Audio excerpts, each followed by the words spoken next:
और इसमें लगा दें।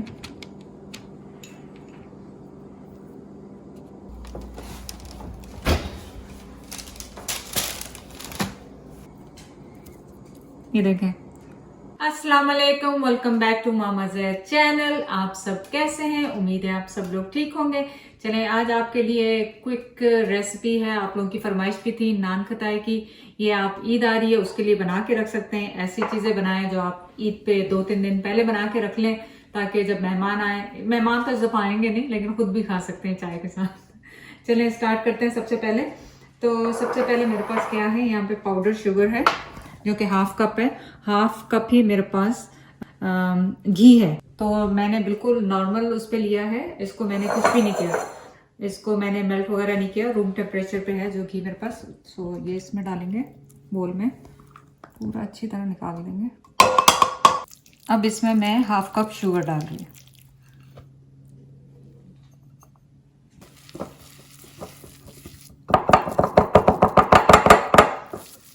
तो अच्छी तरह से आपने मिक्स कर लेना है, बहुत अच्छी तरह से। तो आप ये देखें कि इसमें आपकी शुगर के लम्प्स बिल्कुल नहीं होने चाहिए, बहुत अच्छी तरह से मिक्स होना चाहिए।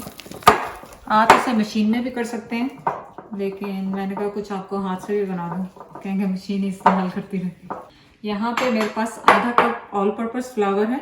और नान खताई बहुत किस्म से बनती है। लोग सूजी से बनाते हैं, आटे से बनाते हैं, और सूजी आटे को मिक्स करके बनाते हैं, लेकिन मैं मैदे और इससे बना रही हूँ। तो आप प्लीज़ ट्राई कीजिएगा ज़रूर। तो मैंने आधा कप लिया है इसमें ऑल पर्पस फ्लावर। 2 टेबलस्पून मेरे पास बेसन है, ग्राम फ्लावर जिसे कहते हैं, वो है मेरे पास। ये इसमें जा रहा है।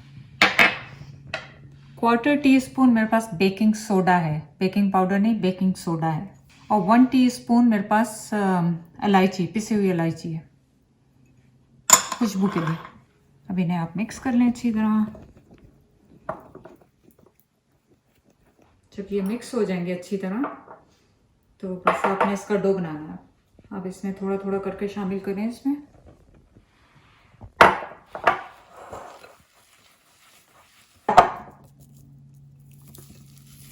तो बहुत आसानी से मिक्स हो जाता है घी में, क्योंकि घी काफ़ी थिक है।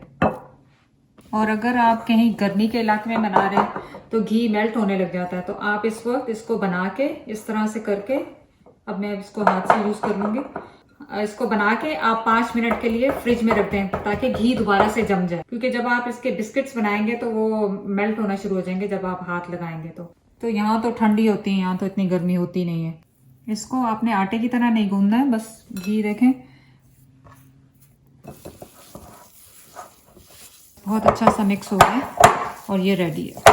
मैं इसे 5 मिनट के लिए फ्रिज में रख रही हूँ, क्योंकि मेरे हाथ जो लगे तो ये नरम हो गया, तो मैं इसे 5 मिनट के लिए फ्रिज में रख रही हूँ ढक के। मैंने एक अंडा लिया है और उसका आपने क्या करना है, सफ़ेदी अलग करनी है और ये अलग करना है, क्या कहते हैं, जर्दी। तो सफ़ेदी तो हमें नहीं चाहिए, आप किसी भी अंडे वगैरह में यूज़ कर सकते हैं। अब इसको हम थोड़ा सा हल्का सा फेंट लेंगे। तो अब मैं अपना डो निकालती हूँ फ्रिज में से। तो मैंने इसे फ्रिज में रखा था। अब आपने इसको यूं गोल किया और इस तरह बनाया। गरम मेल्ट हो जाता है इसका, ये बहुत जल्दी मेल्ट हो जाता है ना, क्या कहते हैं, घी जो है। तो आप दोबारा इसको फ्रिज में रख लें, कोई मसला नहीं है उसमें आपको ना।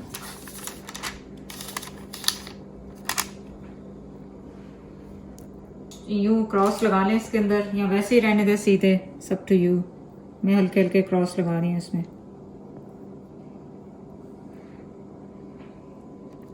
अब ये जो मैंने जर्दी ली हुई थी, अंडे का जो येलो पार्ट था, वो हल्का हल्का आप इसके ऊपर लगा दें।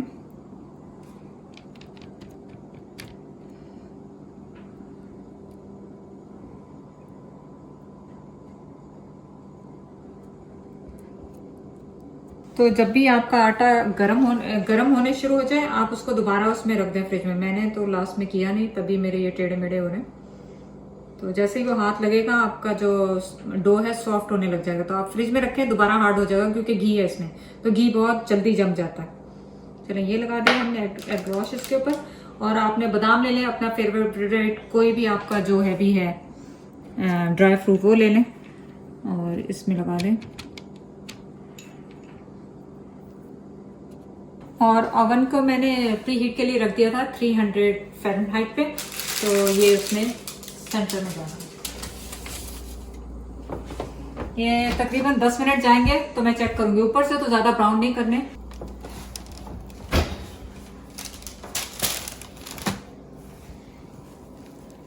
चलिए जी, अब इन्हें हम होने देंगे ठंडा।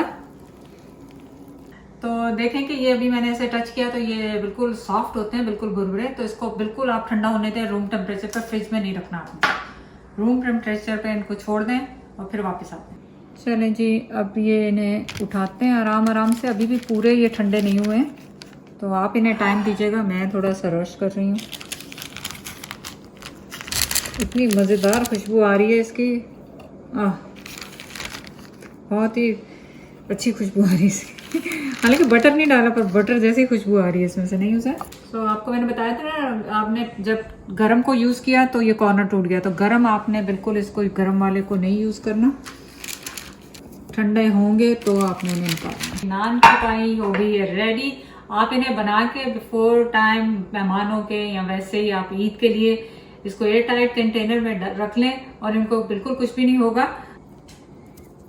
ये देखें कितने आराम से टूट गए और इतने खस्ता हैं, इतने ताज़ा ताज़ा बने बेकरी की तरह।